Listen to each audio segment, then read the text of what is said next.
Current affairs 20 अक्टूबर। आज का दिन कार्तिक महीना का कृष्ण पक्ष एकादशी तिथि है, जो कि 7:50 तक है।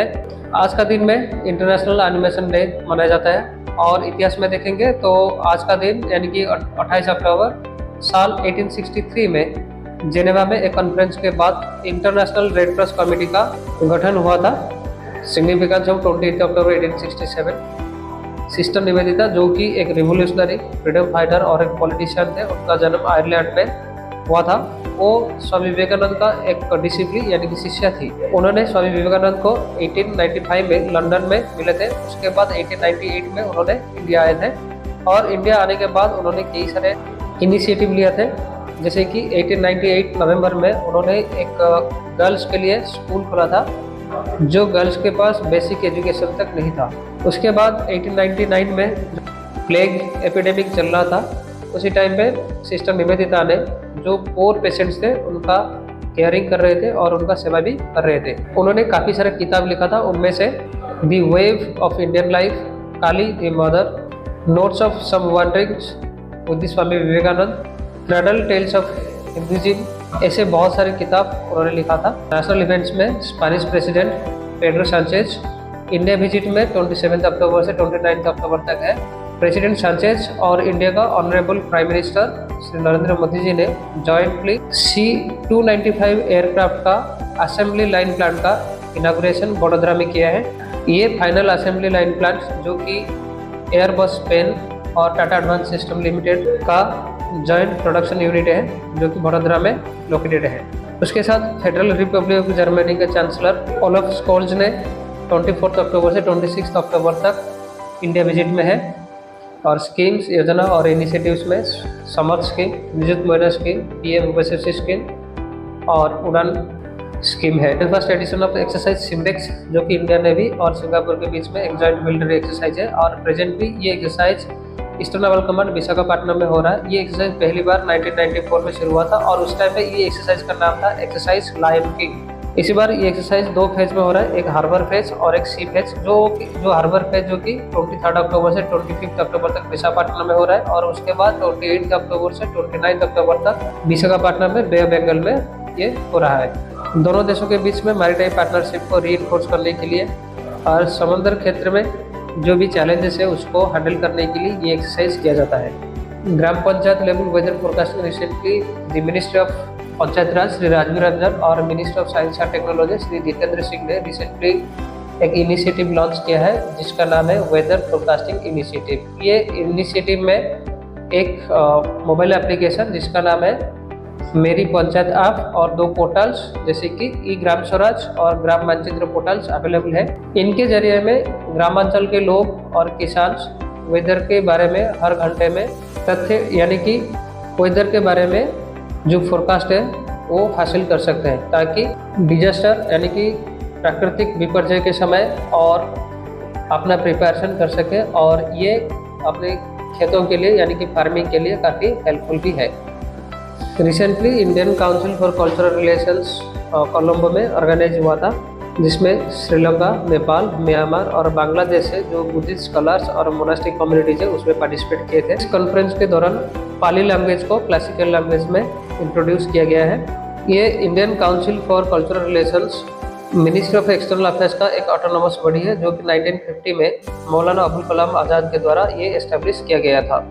उसके साथ ये पाली लैंग्वेज को क्लासिकल स्टेटस देने के बाद इंडिया जो टोटल लैंग्वेज नंबर 11 है, जो जिनको कि क्लासिकल लैंग्वेज का स्टेटस दिया गया है। इसका भी ये देखा गया है कि 15th सेंचुरी के बाद अभी 21st सेंचुरी में ये डिजीज अगेन कमबैक हो रहा है।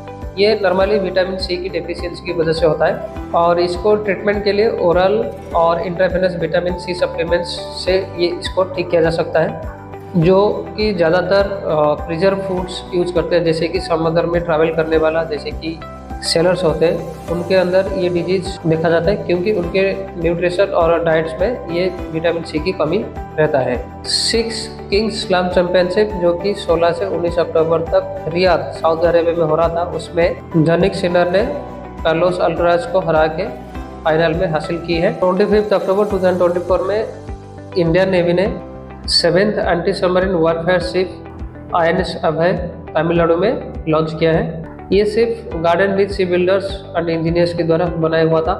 इस शिप को एंटी सबमरीन मिशंस के लिए कोस्टल रीजन में डिप्लॉय किया जा सकता है। उसके साथ लीमो यानी कि लो इंटेंसिव मैरीटाइम ऑपरेशंस के लिए भी डिप्लॉय किया जा सकता है। ये शिप का लंबाई यानी कि लेंथ अप्रोक्सीमेटली 77 मीटर्स है और इसका स्पीड 25 नॉटिकल माइल्स है।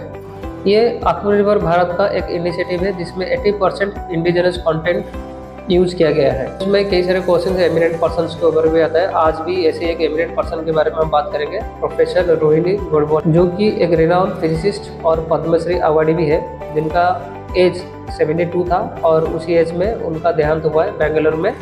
साइंस यानी कि विज्ञान के क्षेत्र में वुमेन एम्पावरमेंट के लिए इनका बहुत बड़ा अवदान था। सिंगापुर इंटरनेशनल एनर्जी वीक के दौरान ये एशियन क्लीन एनर्जी समिट 2024 22 अक्टूबर से 24 अक्टूबर तक हुआ था। विभिन्न देशों से बहुत सारे एक्सपर्ट्स और पॉलिसी मेकर्स पार्टिसिपेट किए थे और इस समिट का मूल लक्ष्य था कि नेट जीरो एमिशन और कॉर्पोरेट कमिटमेंट्स और इनोवेटिव पॉलिसीज। इसके साथ ऑस्ट्रेलिया के एडलेड में 291 मेगावाट का एक battery energy storage system construction किया जा रहा है, जो कि एशिया पैसिफिक का लार्जेस्ट स्टोरेज फैसिलिटीज होगा। प्रधानमंत्री मुद्रा योजना, जो कि पहले 10 लाख तक था, अभी उसको 20 लाख तक एक्सटेंड किया गया है और इसको ये जो न्यू कैटेगरी है इसको तरुण प्लस कहा जाता है। न्यू एंटरप्रेन्योर्स का ग्रोथ और एक्सपेंशन के लिए ये स्कीम काफ़ी महत्वपूर्ण है। नेक्स्ट इन्फेंट्री डे, जो कि 27 अक्टूबर को हर साल मनाया जाता है। इसी दिन को इसलिए मनाया जाता है कि 27 अक्टूबर 1947 में इंडियन आर्मी ने श्रीनगर एयरपोर्ट से पाकिस्तानी इन्वेडर्स को सक्सेसफुली रिपेल यानी कि भगा दिया था। इसीलिए उस दिन को याद रखने के लिए ये दिन को इन्फेंट्री डे मनाया जाता है। Recently global nature conservation index release हुआ है, जिसमें इंडिया का स्थान 176 यानी कि 176 है आउट ऑफ 180 कंट्रीज और इसमें इंडिया का जो परफॉर्मेंस है उसका पॉइंट्स 45.5 था और जिसका टोटल पॉइंट्स है 100। इंडिया 5 वर्स्ट परफॉर्मेंस देशों के साथ आता है, जैसे कि टर्की, इराक, माइक्रोनेशिया, किरिबाटी।